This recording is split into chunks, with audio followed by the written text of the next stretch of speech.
So first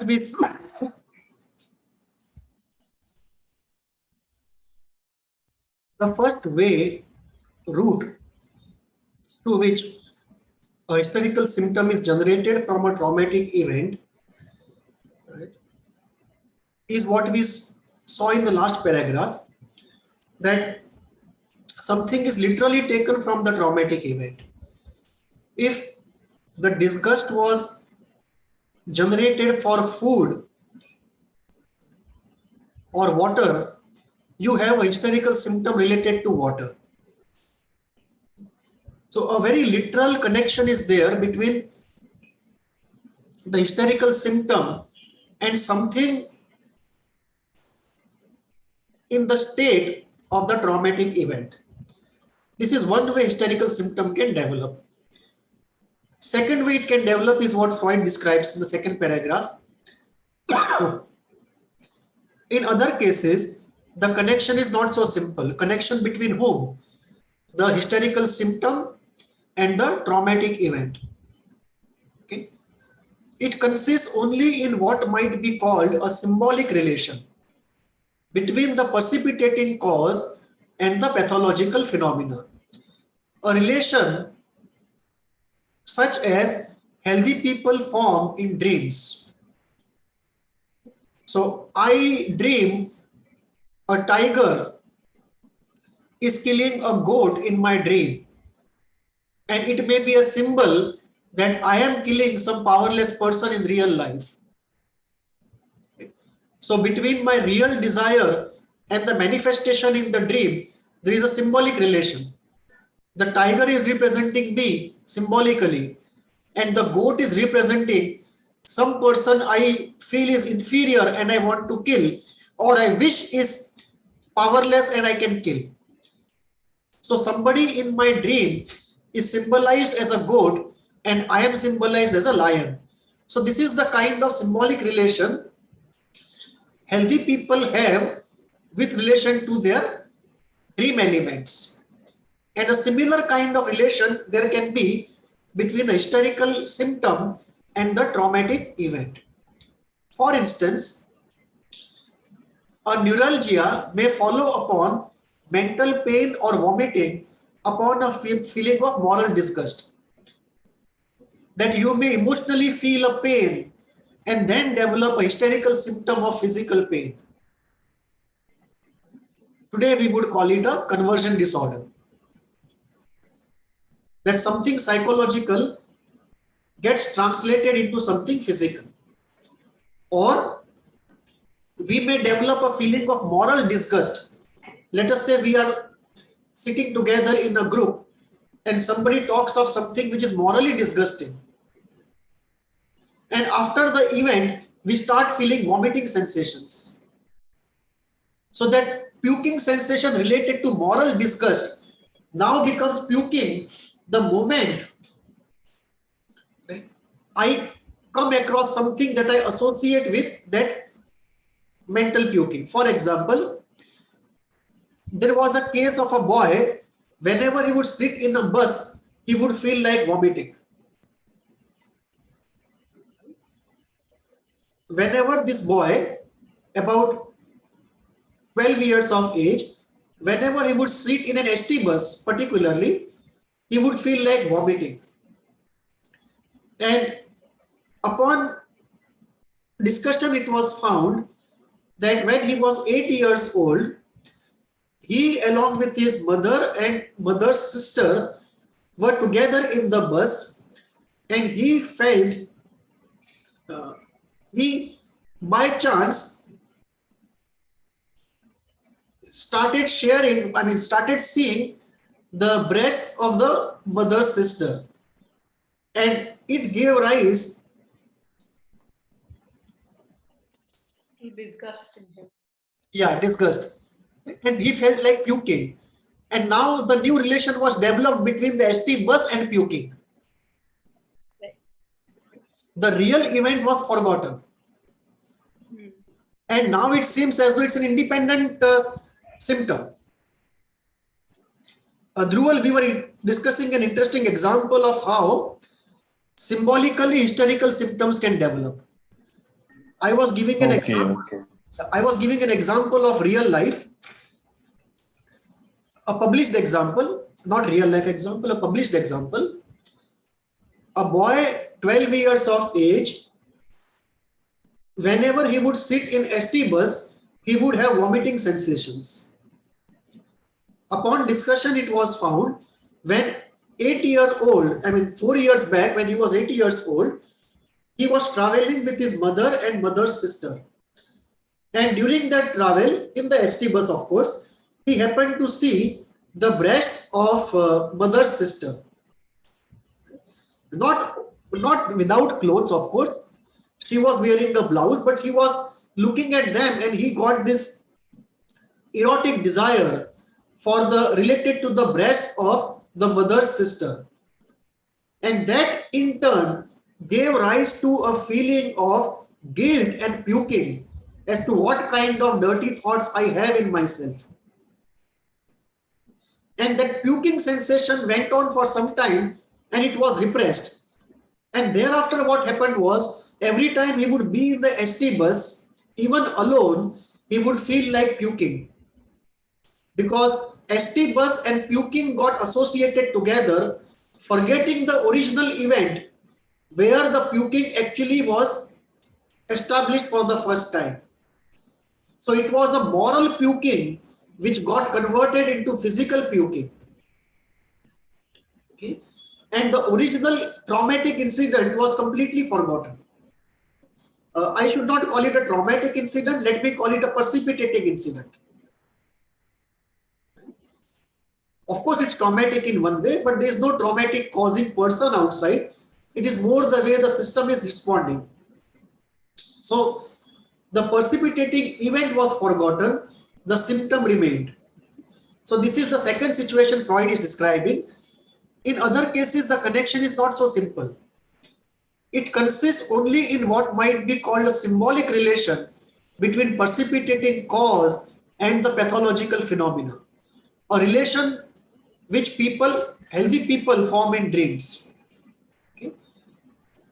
For instance, a neuralgia, a pain in the nerves, may follow upon mental pain or vomiting upon moral disgust. We have studied patients who used to make copious use of this sort of symbolization. In still other cases, it is not possible to understand at first sight how they can be determined in the manner we have suggested. So it is difficult in some cases to connect the symptom with the traumatic event or even to find the traumatic event. Earlier the traumatic event, the more difficult it is to find. More effect the traumatic event generates, more difficult it is to unearth. It is precisely the typical hysterical symptoms which fall into this class, such as hemi-anesthesia, contraction of the field of vision, epileptic form, convulsions, and so on. An explanation of our views on this group must be reserved for a fuller discussion of the subject.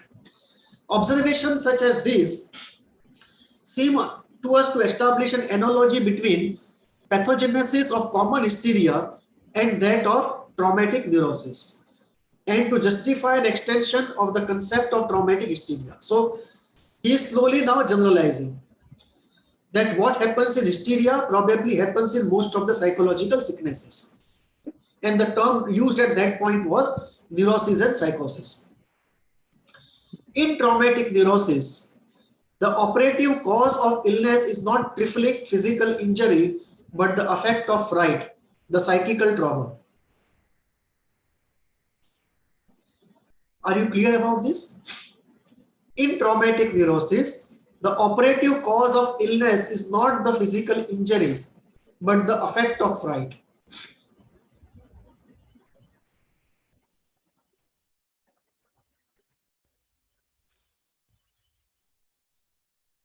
Traumatic neurosis, most of the times the problem is of anticipation rather than the actual event.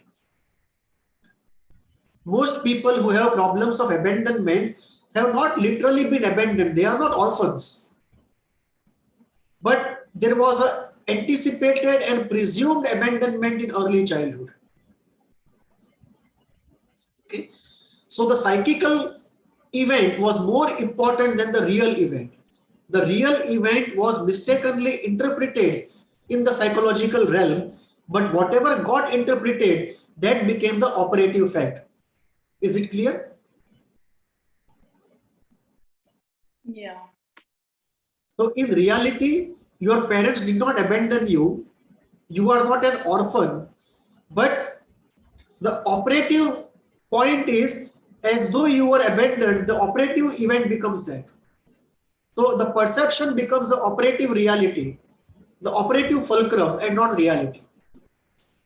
In an analogous manner, our investigations reveal for many, if not most, historical symptoms precipitating causes which can only be described as psychical traumas and not real traumas. So most of the traumas we have are psychical traumas, not real traumas. That does not mean there are no real traumas or that psychical traumas have no real connection to the real world. But they are essentially psychological in nature. Any experience which calls up distressing effects, such as those of fright, anxiety, shame, or physical pain, may operate as a trauma of this kind. So, essentially, we don't want to feel these negative feelings. And any event or anticipated event which can lead to these feelings becomes traumatic. In case of common hysteria, it is not infrequently happens. It not infrequently happens that instead of a single major trauma, we find a number of partial traumas forming a group of provoking causes. So we can also have a situation where many traumas, what today we call complex traumas. Complex traumas can actually come together to lead to symptoms. These only have been to exercise a traumatic effect by summation, and they belong together insofar as they are in part components of single story of suffering. Can you think of any example for this?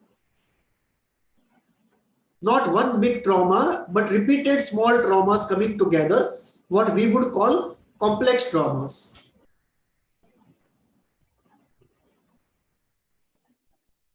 Yeah, it's like if you felt some kind of abandonment because of a social event, and the cause of the intensity of the abandonment you felt wasn't high enough to cause pathology, but over the next consecutive few years, you come across similar events that give you the same feeling, then that would all unite to form a complex Right. trauma. So you can, a crude analogy can be, if you want to twist a metallic plate, there are two ways of doing it.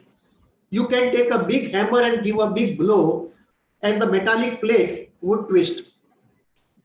Second option is you have a small hammer and you give one small blow every day, and over a period of 5 years, the metallic plate will twist in the same way.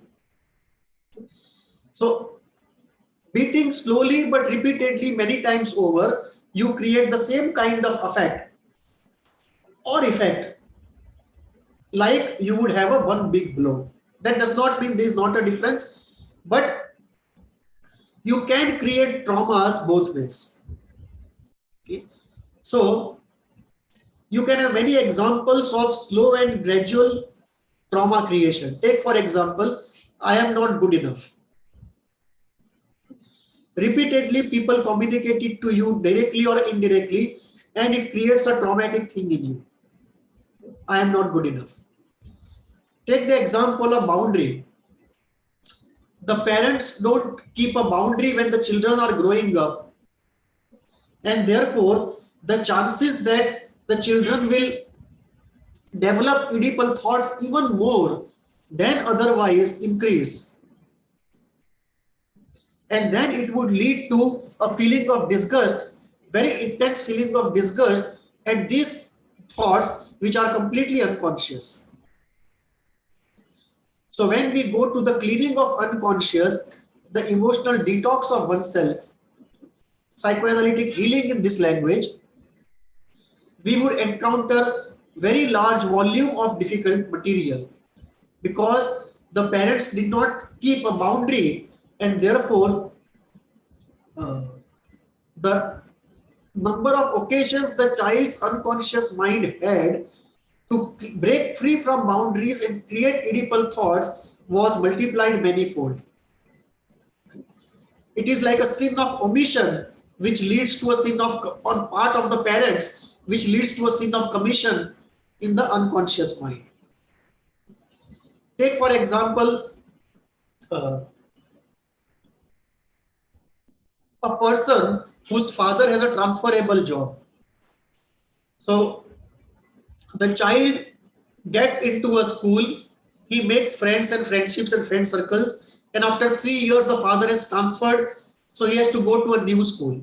And every time this happens, object loss happens, pain happens, okay? And over a period of time, over 20 years, when he changes the school 5-7 times, this repeated trauma creates some enduring element in the person. Is it clear? Repeated traumas.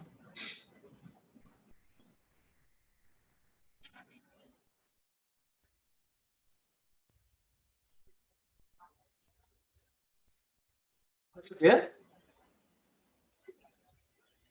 Yes, yes, yes. Okay. Can you read further? But the causal relation. But the causal relation between the determining psychical trauma and the hysterical phenomenon is not a kind of is not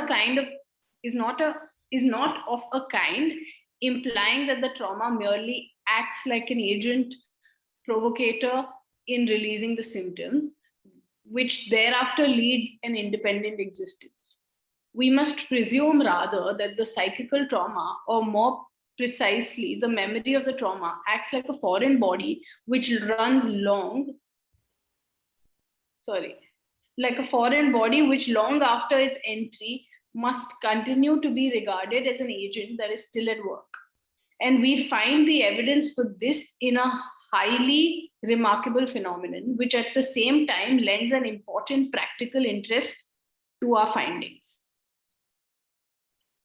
For we found to our great surprise at first that each individual hysterical symptom immediately and permanently disappeared when we had succeeded in bringing clearly to light the memory of the event by which it was provoked and in arousing its accompanying effect. And when the patient had described that event in the greatest possible detail and had put the effect into words, recollection without affect almost invariably produces no result. This is very important. You can see how early, maybe 100, 125 years back, Freud is talking of something which we are still talking today. So can you give us an example of how this looks like in a therapy room? Yeah, of course. Take for example, many times it happens that you recollect an event of childhood which you think was very traumatic when it happened.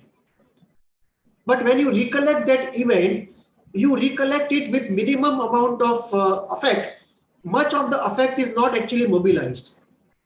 So what you are doing is intellectual recollection of the event.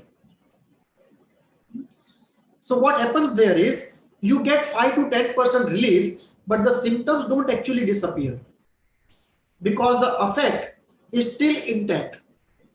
So you have recollected that event with 10% of the affect, which was aroused when it was felt the first time it happened. And 90% of the affect is still unconscious. And therefore, the change does not happen. Only when the full affect is felt, the change happens. Take a second example. Let us say a person has obsession of washing hands. And intellectually you go into the depth of it and you come to something, and intellectually you are able to come to the fact that it is the unresolved Oedipus which is creating anxiety, which is leading to this obsession. And you see that after intellectual understanding, the obsession of washing hands goes away. And after 2 months, an obsession of checking the lock comes up. So what has happened here is that originally the idea and the affect were together. Because of your therapy work, they separated. Idea became conscious, but the affect remained in the unconscious. So what the affect did was it latched on to some other obsession, because the affect as such is unprocessed in the unconscious. So it is because of the fear of looking at it in the most realistic sense, and in our head we fantasize the entire event, which causes the trauma to remain. Right. So when the actual event happened, whatever feelings were created in the actual event, we don't have the courage or the readiness or the capability of the system to bring up the entire affect, feel it and let it go. So what we do is only a part of the affect is recollected, or no affect at all is recollected. We only recollect the incident intellectually. And this happens many times in therapy. You narrate an incident as though the incident involved no feelings. It's almost like reading a railway timetable. You narrate something without feelings. But when you recollect the event involving feelings, then the change comes. So we can see here the fundamentals of Lacan and ISTDP both. Right? What Freud says,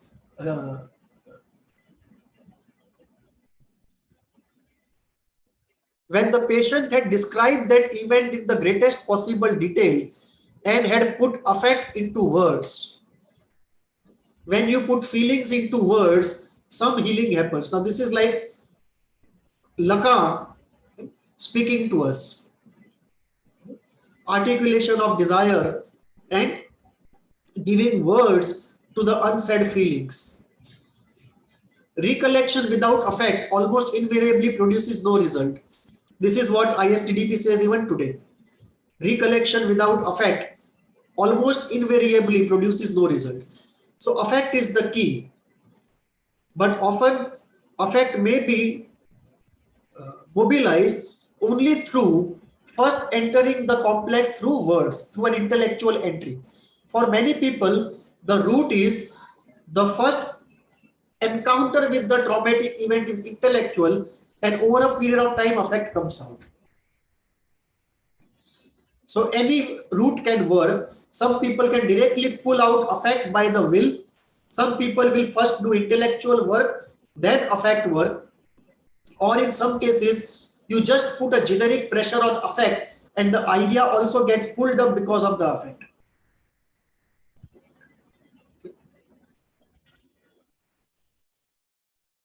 You can see three different routes here, not in psychoanalysis, but in general. Those who practice cognitive therapy will move first through thoughts and then into affect. Those who go into depth psychology will go first into affect. And those who go into Lacanian kind of therapy, they are more into giving words to those affects. The psychical process which originally took place must be repeated as vividly as possible. So if somebody is recollecting that this event happened when I was at my home, when I was 10 years of age, we often ask him, how do you find the walls? Which color is there on the walls?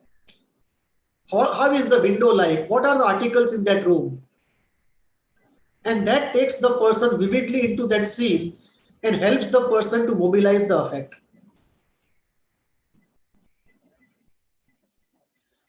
Yeah, Fiona.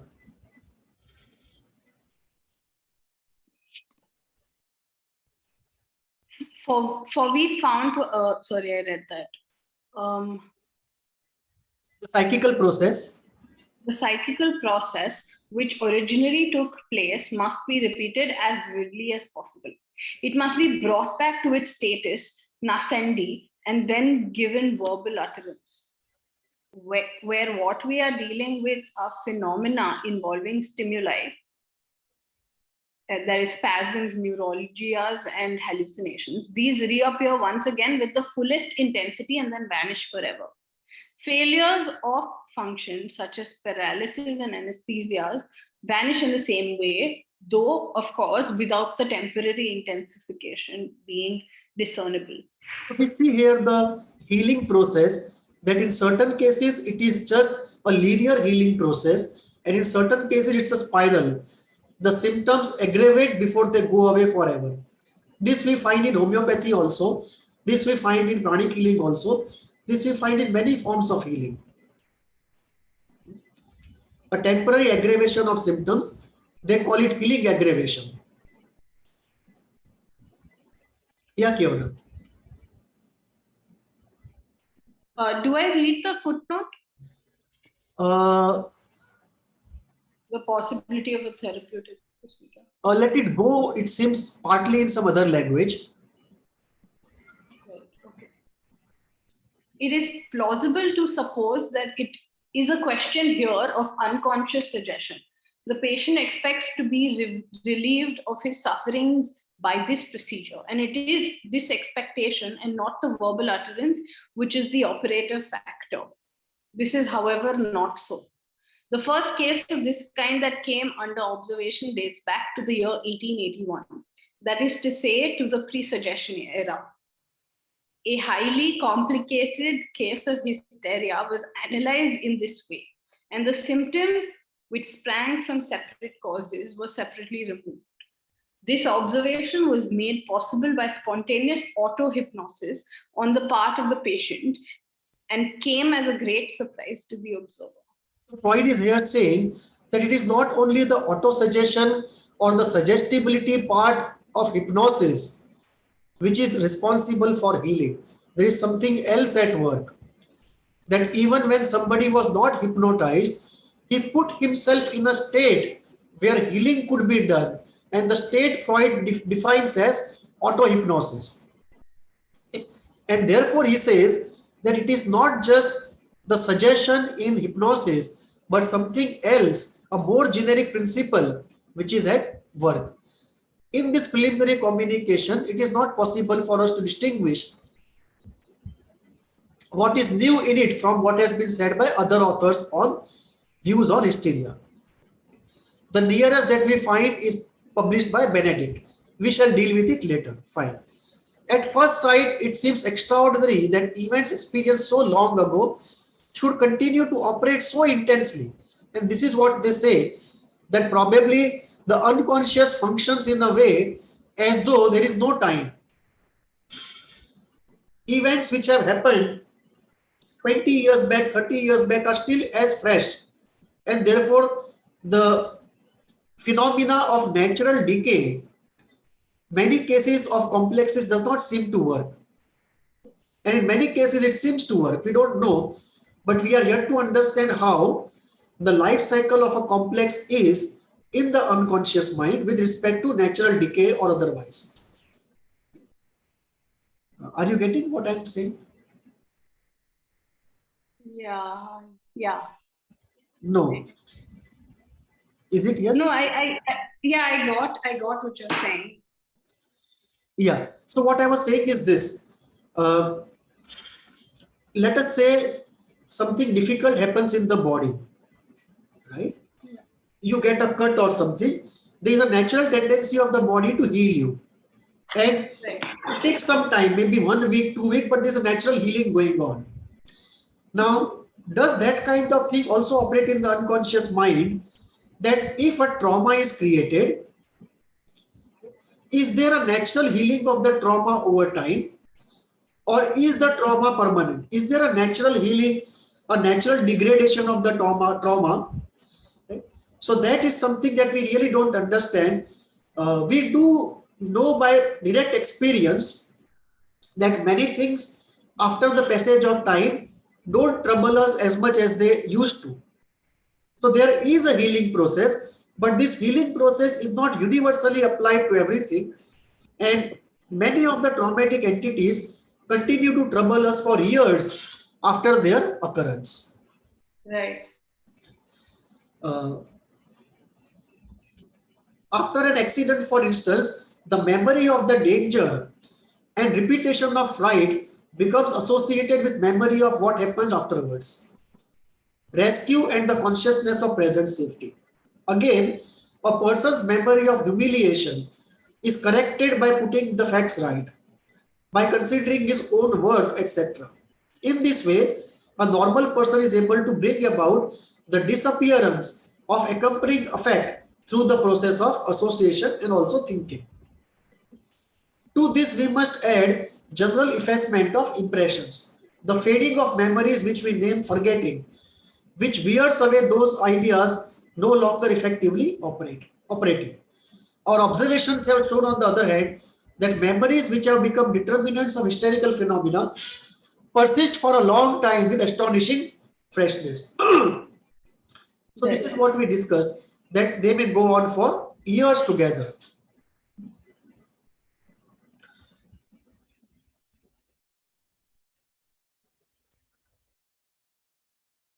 Yeah. So this is a very good example. For 6 months, one of our patients reproduced under hypnosis with hallucinatory vividness everything that had excited her on the same day of the previous year during an attack of acute hysteria. A diary kept by her mother without her knowledge proved the completeness of the reproduction. Another patient, partly under hypnosis and partly under spontaneous attacks, relived with hallucinatory clarity all the events of a hysterical psychosis which she had passed through 10 years earlier, which she had forgotten till that moment at which it re-emerged. Certain memories which dated back 15 to 25 years were found to be astonishingly intact and to possess remarkable sensory force, and when they returned, they acted with all the affective strength of new experiences. So this is how the force does not seem to go away with the passage of time. Any questions? No.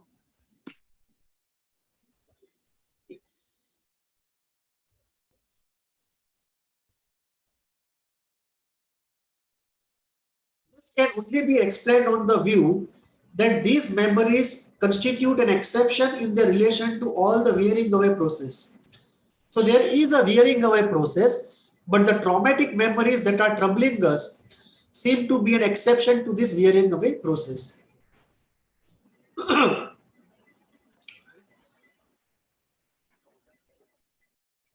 If we enter closely into the reasons which prevented this, we find at least two sets of conditions under which the reaction to the trauma fails to occur. In the first group are those cases which the patients have not reacted to a psychical trauma because the nature of the trauma excluded a reaction, as in the case of apparently irreparable loss of a loved person, or because social circumstance made a reaction impossible, or because it was a question of things which the patient wished to forget and therefore intentionally repressed.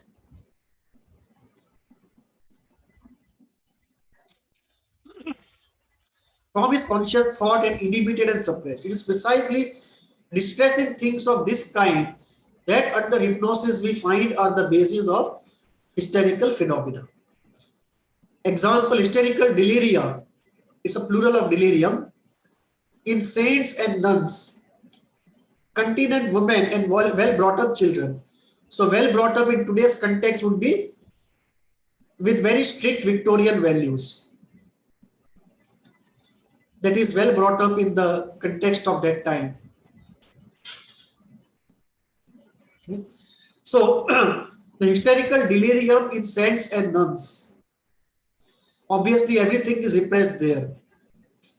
Continent women, women who are brought up with very strict morals. Okay. So we can see here what Freud says is that ordinary trauma like losing a loved one to death usually is not the case, precipitator for hysteria. But usually it is some event where there are opposing forces, and it is not an inevitable natural event for which somebody is unconsciously prepared anyway. So these events usually become that nucleus around which the whole problem occurs. The second group of conditions are determined not by the content of memories, but by the psychical state in which the patient receives the experiences in question. So here we get into the details of the state. For example, under hypnosis, among the cause of hysterical symptoms, which are not in themselves significant, but whose persistence is due to the fact that they originated during the prevalence of severely paralyzing effects, such as fright, or during positively abnormal psychical states, such as semi-hypnotic twilight state of daydreaming, auto-hypnosis, and so on. In such cases, it is the nature of states which makes a reaction to the event impossible. So let us have a few words here on what he says. He says one important element that determines whether an event will become a traumatic event leading to hysteria or not. In the first paragraph, he explains that it is not a natural event for which one is prepared. It is an event for which one is not prepared, number one. Number two, it involves something where, because of social conditioning, something is highly repressed. So these two conditions are in the first paragraph. In the second paragraph, he says the event happened in situation where we were in a state, the mind was in a state which was highly influenceable, highly prone to creating very strong affect. Now this brings us to the whole discussion on state, right? That we pass through various states of mind, and certain states of mind are very healthy. So when we are in that state of mind and an event happens, we process the event far better. But there are some states of mind where we are more susceptible to getting traumatized by events. And similarly, in therapy also, we can have states where healing is easier and states where healing is difficult. You can look at hypnosis. What does hypnosis do?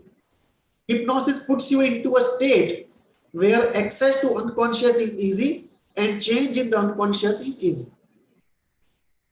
So first you create a state of trance and then you do therapy.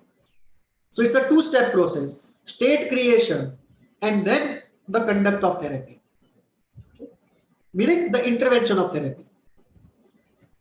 So you create a state where healing chances are maximum. Similarly, a trauma happens when a state is created where getting traumatized is easy. So it is not only the event, not only the nature of event, not only the social situation, but also the state into which the mind is. Right? And this has been taken up by hypnotherapy to create states of mind which are more amenable to healing. And this has been taken up in ISTDP also. How to create a state where quickly healing can happen. And the psychoanalytic frame also is designed to create a state where accessing the unconscious becomes easy.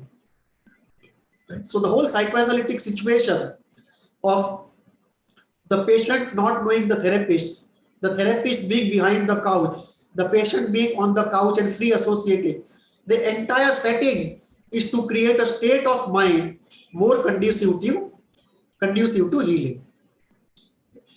So if you are interested more in this, you can look at one of my videos, State of Change. It talks about how the state is important, because in many therapies, you create a state and then you use your tools after the state is created. And in many therapies, you don't create a state, you directly use your interventions. So there are state-based therapies and there are general therapies. And in state-based therapies, you have to have some setting, some format to create a state which you believe is most conducive for healing. So the opposite of that is also true. Some states are more conducive for creation of trauma. Any questions? No. Both kinds of conditions may, of course, be simultaneously present, and this in fact occurs. This is always the case, all of the above. It is so when a trauma which is operative in itself takes place while a severely paralyzing effect prevails or during a modified state of consciousness. But it also seems true that in many people, a psychical trauma produces one of these abnormal states, which in turn makes the reaction impossible. By reaction, it means processing, healthy processing. Both these groups of conditions, however, have in common the fact that the psychical traumas which have not been disposed of by reaction, meaning processing, right, cannot be disposed of either by being worked over by means of association. Which means a fact has to be brought out. Only intellectual work of association is not enough. In the first group, the patient is determined to forget the distressing experiences and accordingly excludes them so far as possible from association. In the second group, the associative working fails to occur because there is no extensive association between normal state of consciousness and the pathological ones in which ideas made their appearance. We shall have occasion to immediately enter further into this matter. So now he's talking about the two states in healing. That what happens is, in therapy, the person is in a particular state, and when the trauma occurred, the person was in a particular state. Now, unless we are able to mimic this traumatic state and bring the sanity into the traumatic state, the change does not occur. So how do we access this traumatic state? Because the person is here, and slowly the person has to go and grip this traumatic state without being overwhelmed by it and being able to bring insight of health into the traumatic state. So unless there is a confluence of the normal state and the traumatic state, unless we reach the traumatic state with the capability of the healthy state and the intent of healthy state, the traumatic state does not change. So this is in a fundamental sense, he is talking about healing. Later on, he does not use these concepts, but early in his writings, these concepts of the two states comes up. We'll revise this next time. Again, this concept of states. Okay? The state of getting traumatized, the state of healing, and in the process of healing, taking the normal state of the person to meet with the state in which the trauma was created and modify and alter that original traumatic state forever by integration into the healthy state. Is it clear or any questions? Yeah, no, it's clear. Okay. So let's stop for the day. Okay. See you then. Thank you. Bye.